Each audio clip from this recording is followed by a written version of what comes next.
안녕하세요. 모든 경기 종목을 다루고 있는 토서관입니다. 하루도 빠지지 않고 많은 경기들의 조합픽을 프리미엄 정보방에서 매일 공유하고 있습니다. 참여를 원하시는 분들은 영상 하단 댓글 보시면 오픈 채팅 링크 있으니 문의 주시길 바라며 구독과 좋아요 한 번씩 부탁드리겠습니다.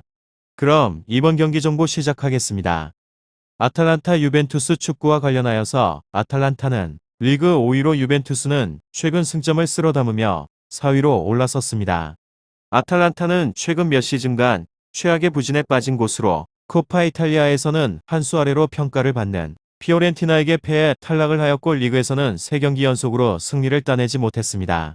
그로 인해서 리그 1위인 인테르와 승점 차이가 벌어졌고 다음 시즌 챔스 진출도 어려울 수 있습니다.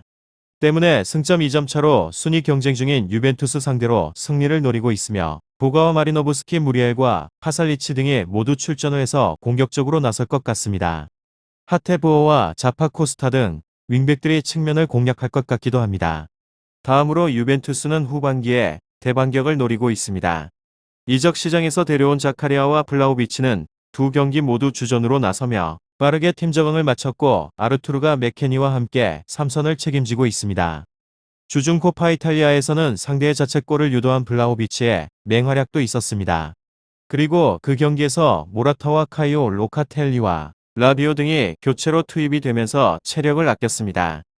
이 경기에서 출전을 기대할 만합니다. 아탈란타 유벤투스 이 두 곳에 있어서 유벤투스의 승리를 보고 있는데 아탈란타는 일리치치와 자파타의 부상과 피콜리의 이적 등으로 인해서 무리에를 제외를 하게 되면 확실한 스트라이커가 남이 있지 않습니다. 하테보어도 세리의 측면을 호령을 하던 모습이 아니기에 특유의 윙백 경기 구현에도 어려움을 겪고 있는 곳으로 로카텔리와 아르투르 자카리아가 중원에서 점유율을 올리며 분위기를 가져올 수 있고 디발라와 블라호비치가 상대방의 수비를 두들길 유벤투스가 원정에서 승리를 할 것 같기도 합니다. 다음으로 아탈란타 리그에서는 5위로 승무무패패 흐름이 좋지 못한 곳으로 수적의 열세의 피오렌티나를 상대로 하여서 2대3 패배를 당했습니다. 극적인 결승골로 인해서 팀의 사기가 되려 걱정이 되는 수준으로 보여집니다. 최근 공식적인 경기에서 4번의 연속적으로 승리를 기록을 하지 못하고 있는 곳이며 홈이긴 하지만 페이스가 좋지 않아서 상승세의 유벤투스를 잘 상대를 할 수 있을지는 의문입니다. 예전에는 아탈란타의 무지막지한 화력을 생각을 해서는 안 됩니다. 이미 고젠 스파프의 이탈로 인해서 화력이 많이 줄어든 지 오래입니다.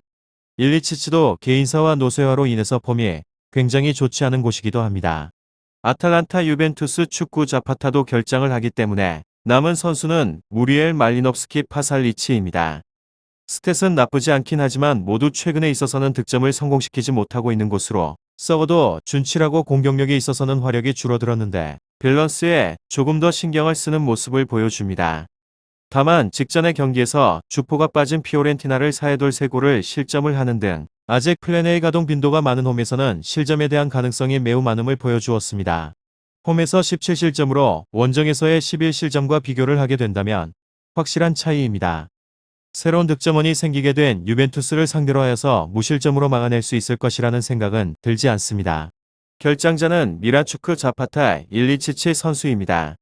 다음으로 유벤투스 리그에서는 4위로 승승무승승 현질의 기분을 맘껏 만끽하는 중입니다. 블라호비치를 영입을 한 것이 신의 한 수가 될 전망으로 최근의 페이스가 매우 좋기 때문에 4위와 5위 맞대결인 이 경기를 승리로 장식을 하게 되면 챔스 진출에 한 걸음 더 가까워지는 것입니다. 블라호비치가 활용점정이 되어서 순위권의 지각으로 변동을 일으킬 준비를 마치기도 하였습니다. 디발라와 블라호비치는 말할 필요가 없는 존재들입니다. 비록 직전의 경기에서 로테이션 자원들의 부진으로 인해서 제대로 된 휴식을 취하지는 못하였지만 두 선수 모두 득점을 기록을 하면서 좋은 폼을 그대로 유지하는 데 성공을 하였습니다. 아탈란타 유벤투스의 0대0으로 비긴 AC 밀란전을 제외를 하게 되면 9경기 연속으로 득점을 기록하고 있는 곳으로 원정에서 오히려 득점이 더 많아서 불안 요소가 많은 아탈란타의 수비진을 잘 공략을 할 수 있기도 합니다. 1득점과 2득점 정도는 무난한 과제일 것 같습니다. 유벤투스 후방은 명불허전입니다. 키엘리니가 나이로 인해서 부상으로 결장을 하는 경우가 많아졌지만 데르흐트가 중심을 잘 잡아주면서 복귀를 예정 중인 보누치와의 조합을 꾀하면 안됩니다.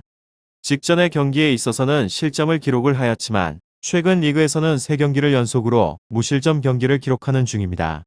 삼선에서는 로카텔리 자카레아 등 왕성한 활동량으로 수비 능력이 좋은 선수들이 많습니다. 공격적인 전개는 몰라도 수비적으로는 큰 공헌을 해줄 전망입니다.